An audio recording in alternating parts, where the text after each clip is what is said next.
Astaghfirullah. Bismillahirrahmanirrahim. Assalamualaikum warahmatullahi wabarakatuh. Alhamdulillah wassalatu wassalamu ala Rasulillah wa ala alihi wa sahbihi wa mawalah wa la hawla wa la quwwata illa billahi wa ba'du. Lanjutkan kajian kita masih membahas kitab Umdatul Ahkam karya Syekh Abdul Ghani Al-Maqdisi rahimahullah ta'ala, dan kita masuk pada hadis yang ke-6 dan seterusnya. Kita baca hadisnya. An Abi Hurairah radhiyallahu anhu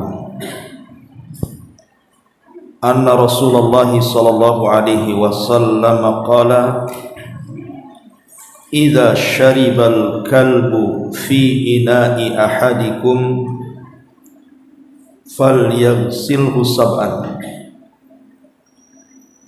wa li muslimin ulahunna biturab. Dari Abu Hurairah radhiyallahu anhu, dia berkata, Nabi sallallahu alaihi wasallam bersabda,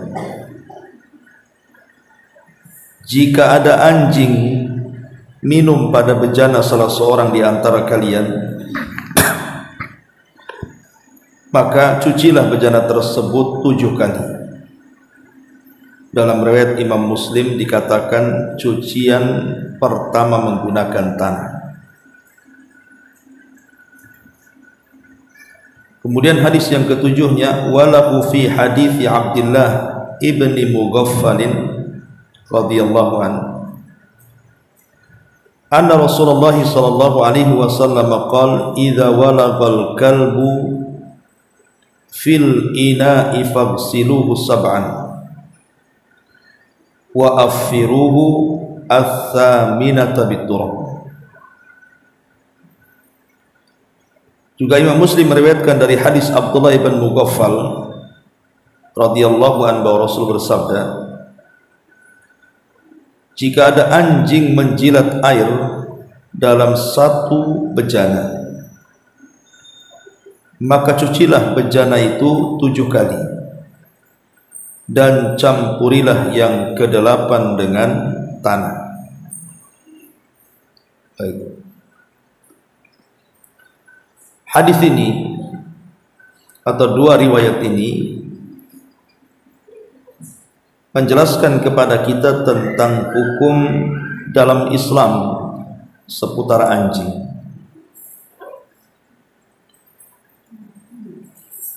Sebelum kita jabarkan hadis ini, perlu diketahui bahwa Islam memandang binatang anjing ini sebagai binatang yang diharamkan untuk dikonsumsi. Adapun alasannya, karena pertama, anjing ini dia pemakan daging, artinya bagian daripada binatang kanibal. Dia memakan anjing, yang memakan daging.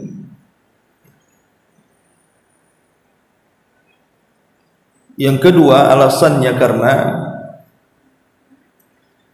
anjing ini termasuk dari binatang-binatang yang diperintahkan Nabi untuk dibunuh.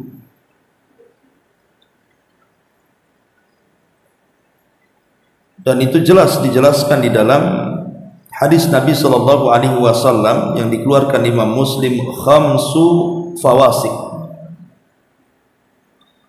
Ada 5 hewan yang dikatakan hewan-hewan fasik yang boleh dibunuh, baik dibunuh di tanah haram ataupun di luar tanah haram. Kemudian Nabi sallallahu alaihi wasallam menyebutkan di antaranya adalah ular, kemudian gagak, kemudian tikus, kemudian burung yang buas, dan yang terakhir anjing.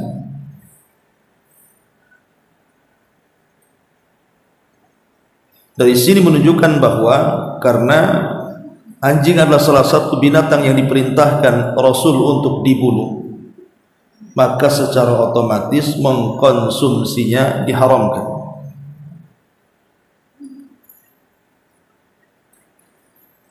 Kemudian yang ketiga, kenapa sampai juga diharamkan dalam Islam tentang memakan atau mengkonsumsi daging anjing ini? Karena anjing juga termasuk binatang yang disebut dengan jalalah. Jalalah itu artinya binatang yang memakan kotoran. Tak jarang juga memakan kotoran-kotoran najis. Dan yang lebih penting lagi tentu yang keempat, kenapa sampai diharamkan? Karena banyak bakteri-bakteri yang membahayakan. Inilah kenapa alasannya kemudian Islam itu melarang tidak boleh mengkonsumsi anjing. Ma'asyiral muslimat yang dimuliakan Allah Subhanahu wa taala, belum lagi memang dia bagian daripada hewan buas kan gitu.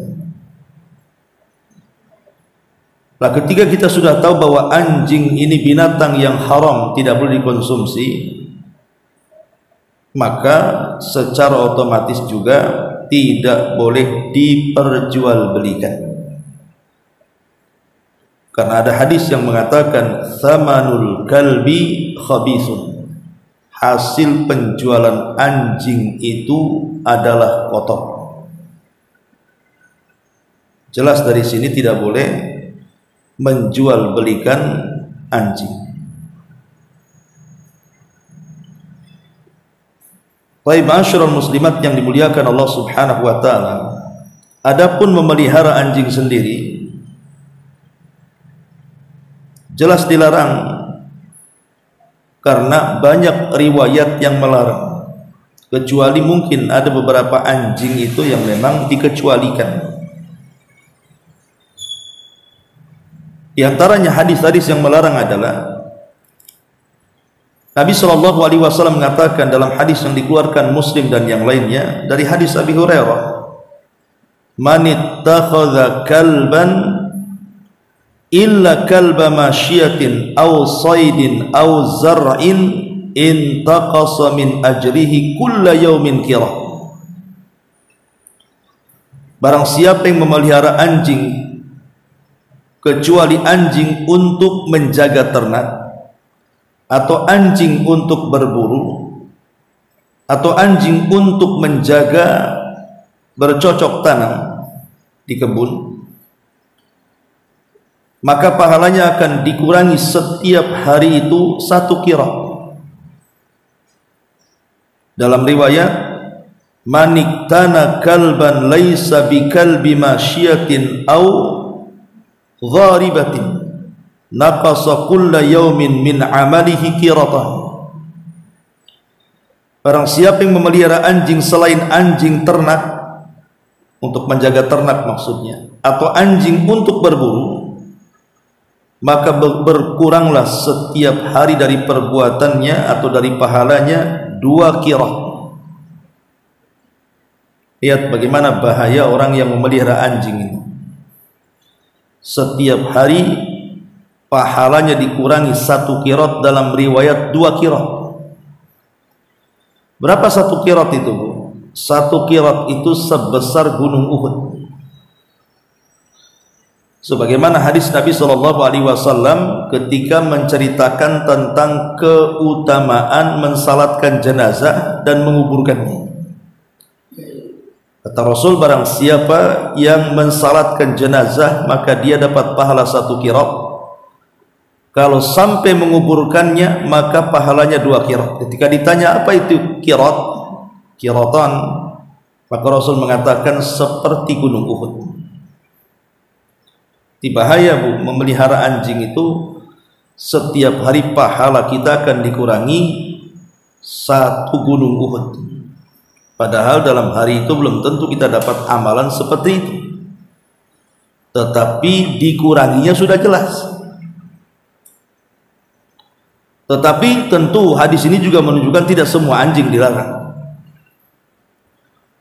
Karena Nabi Shallallahu Alaihi Wasallam mengatakan, adapun anjing yang ada manfaatnya, diantaranya anjing yang digunakan untuk berburu, atau anjing yang digunakan untuk menjaga kebun, atau anjing yang digunakan untuk menjaga ternak, maka tidak mengapa, asal kita hati-hati dengan liurnya. Itu pun anjing-anjing berburu juga harus anjing terlatih. Sebagaimana surah Al-Maidah ayat 4, yas'alunaka madza uhilla lahum qul uhilla lakumut thayyibat wa ma 'allamtum minal jawarihil mukallibina tu'allimunahunna mimma 'allamakumullah. Mereka bertanya kepada Muhammad, apakah yang dihalalkan bagi mereka? Katakanlah, yang dihalalkan bagimu adalah makanan yang baik-baik dan buruan yang ditangkap oleh binatang pemburu yang telah kamu latih, menurut apa yang telah Allah ajarkan kepadamu.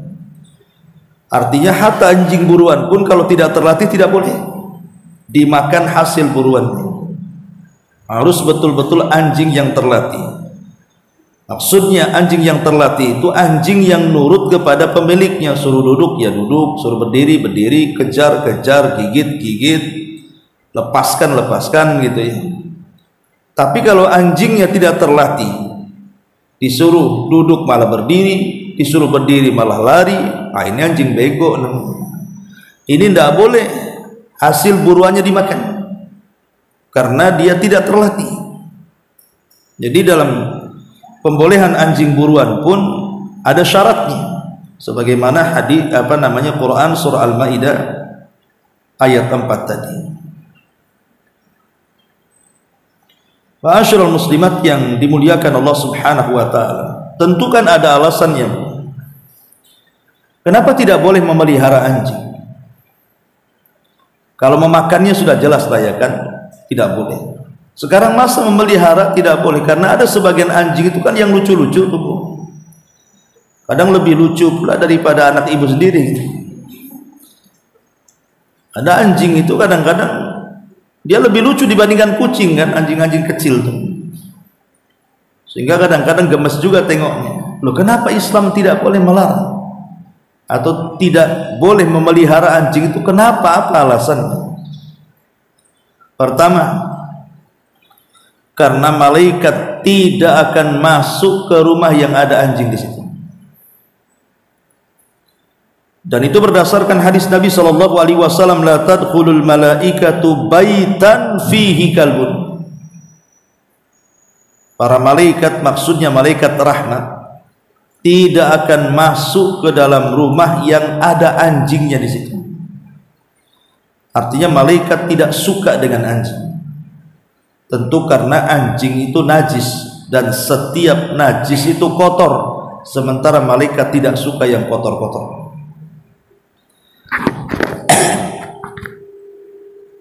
Ini yang pertama. Berarti konsekuensi orang yang memelihara anjing itu berarti rumah yang ada anjingnya tidak ada barokah di dalamnya, karena malaikat rahmat tak mau masuk masalahnya. Ini yang pertama. Yang kedua, najisnya anjing itu menyebabkan banyak penyakit. Jadi najisnya anjing itu menyebabkan banyak penyakit.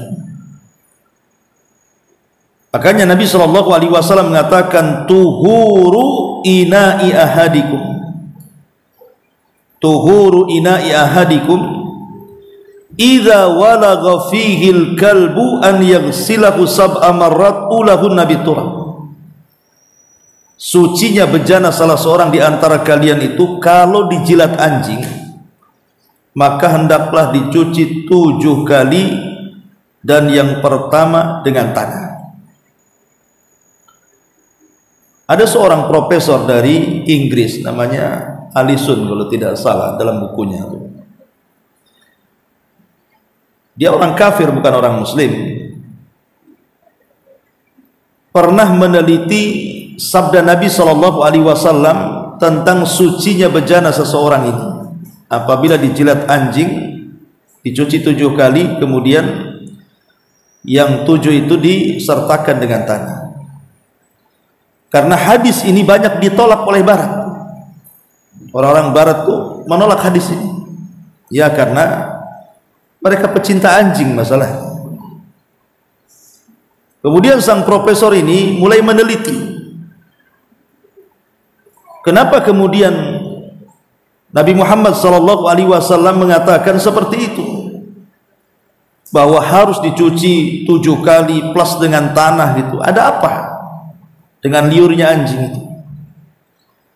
Jadi setelah diteliti, rupanya tersingkaplah dunia ilmiah dari dunia kesehatan bahwa dalam liur anjing itu terdapat khamsina, ada 50 bakteri yang membahayakan. Jadi banyak sekali bakteri-bakteri yang membahayakan, sebanyak 50 bakteri yang kemudian dia mencoba untuk mencuci. Jadi dia coba mengambil bejana, kemudian dijilatkan kepada anjing, kemudian dibawa ke lab, rupanya terdapat 50 bakteri yang sangat membahayakan. Kemudian setelah itu dia cuci hanya dengan air saja. Rupanya bakteri-bakteri itu juga belum steril. Kemudian dia coba lengkapi mengamalkan hadis ini, dia coba dengan tanah. Jadi 7 kali basuhan plus dengan tanah. Kemudian dibawa ke lab lagi bejana itu, rupanya memang betul-betul menjadi steril, sama sekali sudah hilang. Nah, dari sini menunjukkan bahwa anjing itu penyebab pembawa penyakit sebenarnya, lain dengan kucing. Kalau kucing itu kan penyebaran penyakitnya bukan dari liur, tetapi dari bulu. Makanya kalau ada air di jilat kucing, itu tidak najis airnya, karena tidak ada yang membahayakan, tidak ada racun atau bakteri yang masuk ke dalam air yang dijilat kucing. Karena penyebaran penyakit dalam kucing itu bukan dari liur.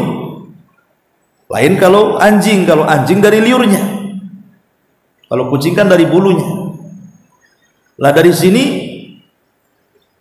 alasan kenapa kemudian kita dilarang memelihara anjing itu ya karena banyak penyakit anjing itu masalahnya. Ini yang kedua. Kemudian yang ketiga, karena tadi kalau seandainya ifsadut ta'am wasyarab bisa merusak makanan dan minuman yang kita konsumsi. Kalau seandainya tidak sengaja kita punya makanan ditaruh kemudian tergigit anjing, atau mungkin air di ember yang untuk memasak atau apa tiba-tiba terminum anjing, itu kan jadi rusak tuh airnya. Makanya Nabi SAW merintahkan untuk menuangkan air yang bekas dijilat anjing dan tidak boleh dimanfaatkan. Berdasarkan hadis Nabi SAW, idza walagal kalbu fi ina'i ahadikum falyuhrikhu, kata Rasul, apabila anjing itu menjilat air dalam bejana salah seorang di antara kalian, maka hendaklah ditumpahkan, karena air itu sudah rusak, tidak boleh digunakan. Ini yang ketiga. Yang keempat, bahwa memelihara anjing tanpa ada kebutuhan itu sebuah kejahilan. Untuk apa coba? Apalagi akan menimbulkan israf dan tabdzir. Karena terkadang makanan-makanan anjing juga sama dengan makanan kucing tuh, kadang-kadang mahal juga tuh, ngabisin duit juga tuh. Belum lagi membersihkan kotorannya dan begitu seterusnya kan itu. Sibuk aja di situ hidupnya jadinya. Kemudian terkadang itu yang keempat. Yang kelima, terkadang ada sebagian anjing itu yang suka nakut-nakuti orang. Bahkan saya juga pengalaman pernah dikejar anjing masalahnya. Itu waktu di Yaman jalan-jalan ke Taiz gitu ya, malam-malam. Rupanya banyak anjing di situ. Saya tak paham, tiba-tiba ngejar begitu saja. Boleh jadi mungkin karena anjing itu punya anak kecil-kecil, disangka kita mau ganggu, mungkin tak tahu juga lah. Tapi jauh juga kita lari itu, ngos-ngosan juga dikejar anjing itu. Jadi terkadang ada anjing itu menakuti orang, sehingga pemiliknya itu sama saja menakut-nakuti orang dengan anjingnya. Kadang-kadang anjing itu diikat, tapi kan gonggongannya itu nakuti orang jadinya kan. Makanya Nabi SAW mengatakan la yahillu li muslimin an yurawwi'a musliman, kata Rasul, tidak halal alias haram seseorang muslim itu menakuti muslim yang lain. Tak boleh nakut-nakuti orang. Nah, sebagian anjing itu nakut-nakuti orang. Ini juga yang kelima. Yang keenam, yang terakhir, bahwa itsbatu anna din min indillah la min indil bashar. Kenapa kemudian dilarang tidak boleh melihara anjing? Ini perintah dari Allah dan Rasulnya, dan agama itu datang dari Allah dan Rasulnya, bukan dari manusia. Sekalipun kita tidak memahami apa hikmah larangannya, maka seorang muslim itu harus taat dengan Allah dan Rasulnya. Sami'na wa ata'na, selesai. Pokoknya Rasul melarang, ya kita tinggalkan. Dan pada setiap larangan itu pasti ada madarat, sebagaimana setiap perintah itu pasti ada maslahat. Maka ketika kemudian Allah dan Rasulnya melarang kita untuk memelihara anjing, ya sudah tinggalkan. Apalagi kalau kita tahu alasannya, ya antaranya yang sudah saya sebutkan tadi. Taib, ma'asyiral muslimat yang dimuliakan Allah Subhanahu wa ta'ala,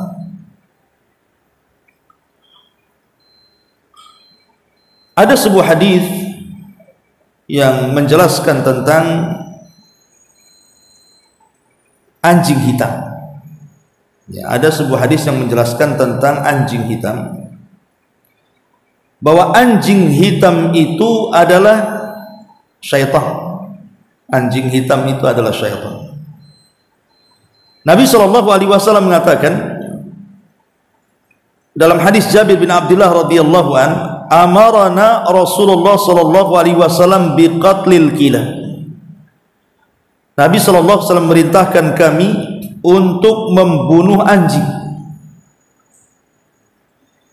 Kemudian Nabi SAW mengatakan di akhir hadis, alaikum bil aswadil bahimati fa innahu syaitan. Hati-hati kalian dari binatang-binatang yang berwarna hitam, karena dia adalah setan.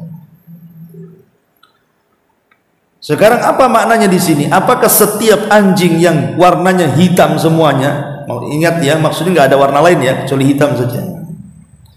Apakah setiap anjing yang berwarna hitam itu adalah setan, sehingga kita wajib membunuhnya sebagaimana perintah Nabi SAW kepada para sahabat?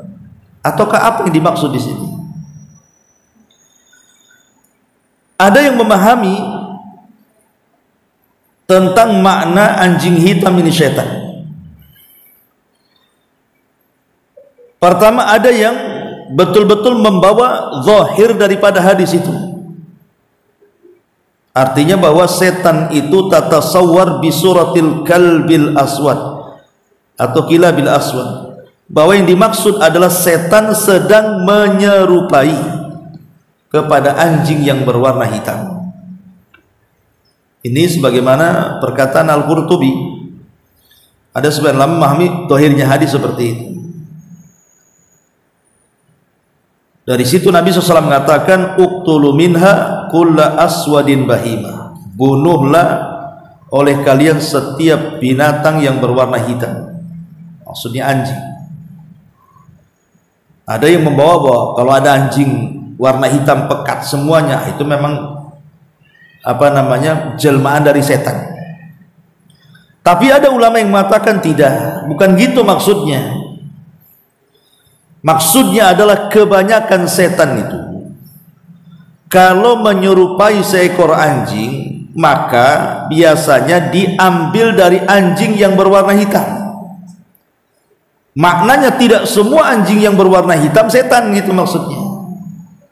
Tapi ada anjing-anjing tertentu itu yang kalau setan mau menyerupai, terkadang menyerupai anjing-anjing yang hitam ini. Tapi tidak semua anjing hitam adalah setan. Tapi ada juga yang mengatakan maksudnya dari sekian anjing yang berwarna-warni itu, maka anjing hitam itu biasanya mewarisi sifat setan. Bukan anjingnya setan, bukan, tapi dia mewarisi sifat setan, itu maksudnya. Artinya mewarisi keburukan dan kerusakan.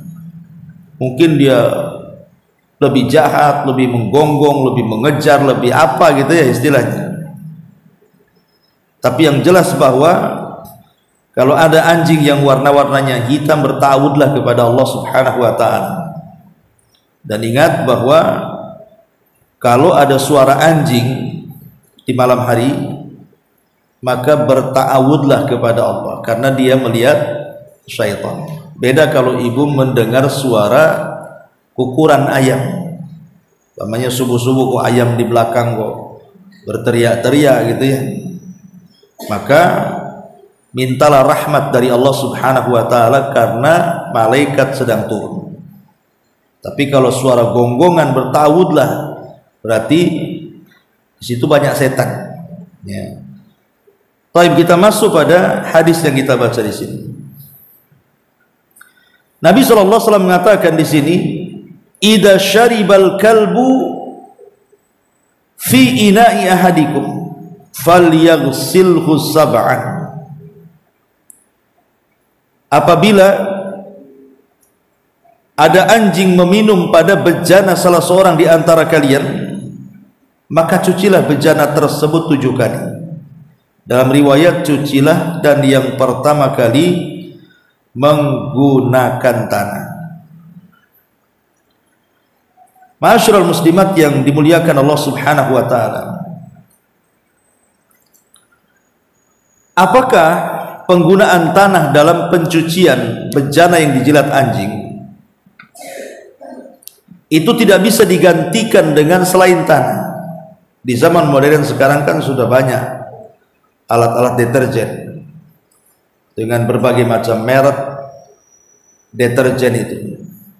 Bahkan iklan-iklannya juga sampai kalau menggunakan deterjen itu hilang kumannya.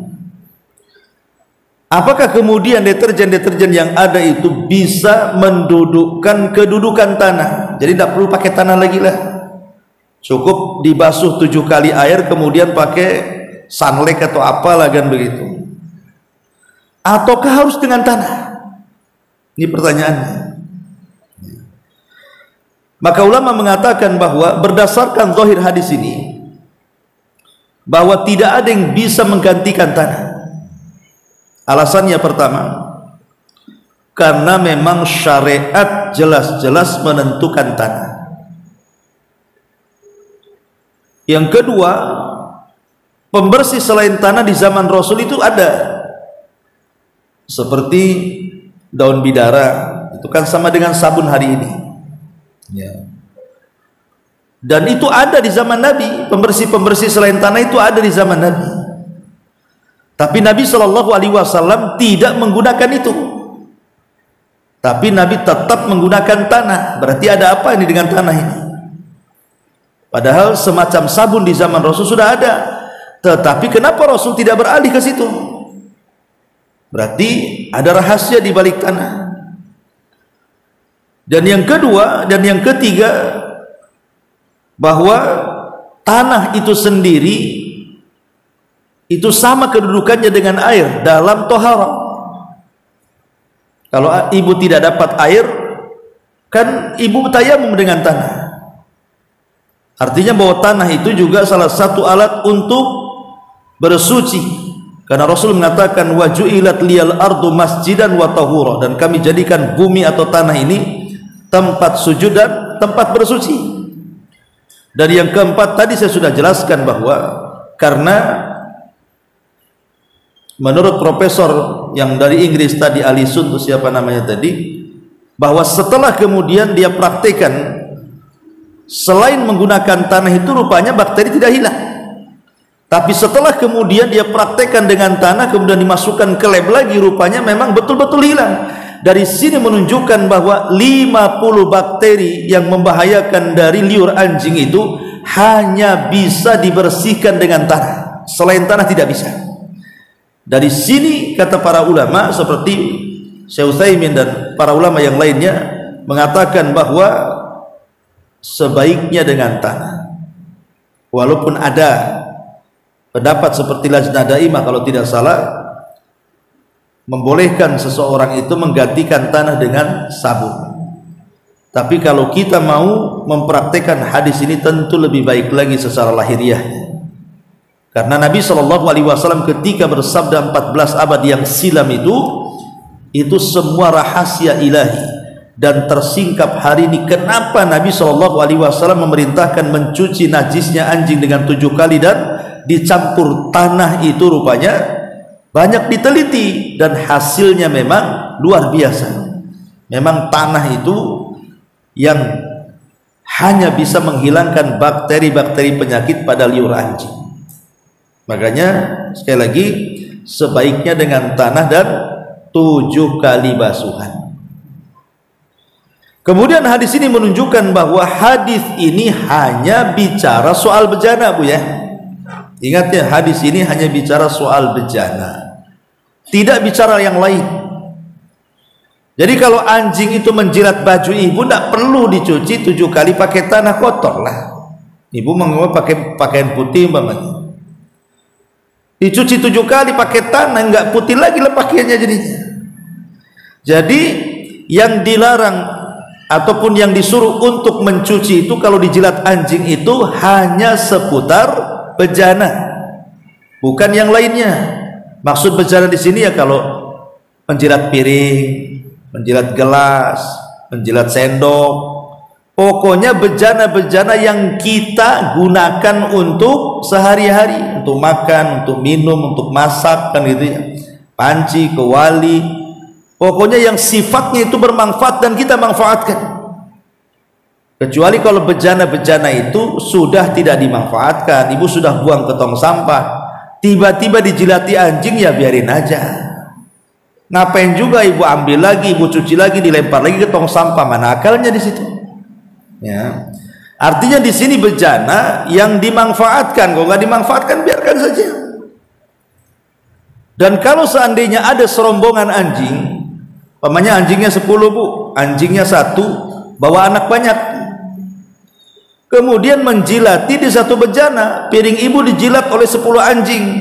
Oh kalau begitu 7 kali 10, 70 cucian plus dengan 7 tanah, kan itu enggak begitu pemahamannya ya. Jadi ibrah itu cukup dengan 7 kali cucian dan 1 tanah, walaupun yang menjilat itu 10 anjing. Lain kalau habis dijilat kemudian dicuci pakai tanah, ditaruh dijilat lagi, ya dicuci lagi pakai tanah, dijilat lagi, ya begitu seterusnya. Tapi kalau belum dicuci, walaupun 1000 anjing yang jilat, tetap saja pensuciannya cukup dengan 7 kali basuhan dan 1 dengan tanah, gitu maksudnya ya. Ini yang dipahami dari hadis ini. Idza syaribal kalbu fi ina'i ahadikum falyaghsilhu sab'an. Kemudian dipahami dari hadis ini juga bahwa kenapa di sini difokuskan dengan liur dan tidak ada hadis yang berbicara soal bulu kambing, bulu anjing. Semua bicara liur, tidak ada bicara badan. Karena yang mengakibatkan penyakit itu berpindah dari satu tempat ke tempat lainnya itu karena dari liurnya.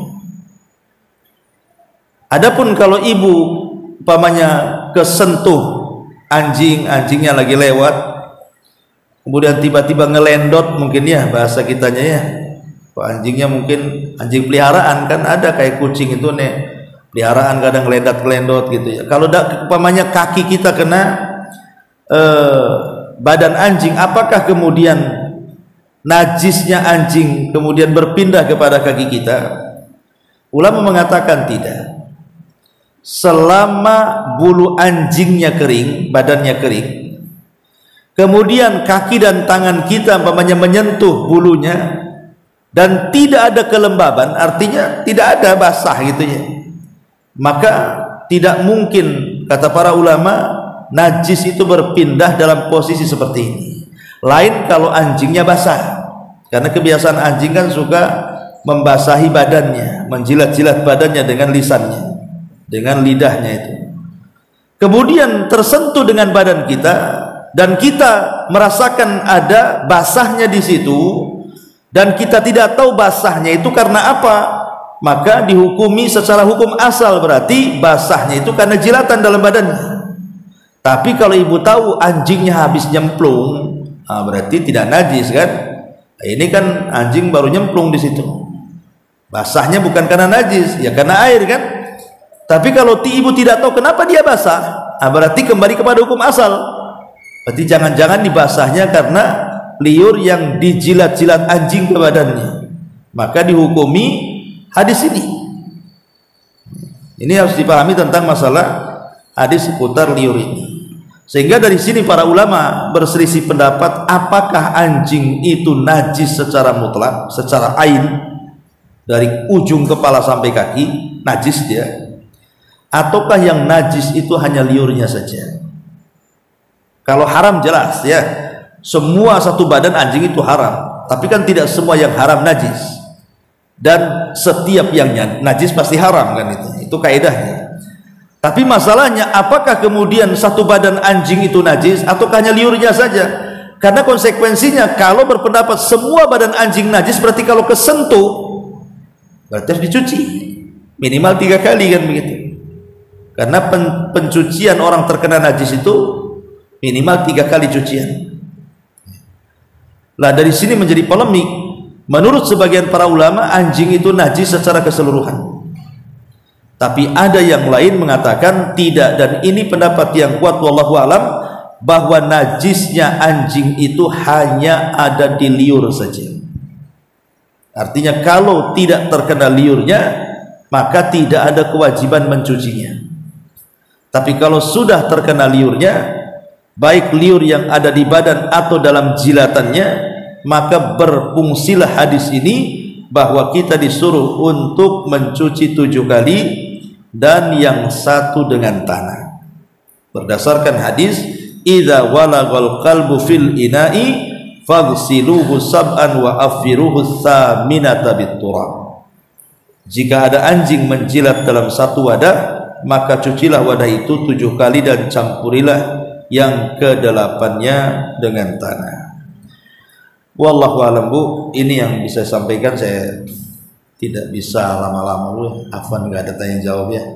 Kebetulan di Jabal Uhud ada temu wali murid baru, ya, acaranya 9:30. Jadi saya minta maaf sampai di sini dulu. Subhanaka wa bihamdika asyhadu an la ilaha illa anta astaghfiruka wa atubu ilaik. Allahu akbar.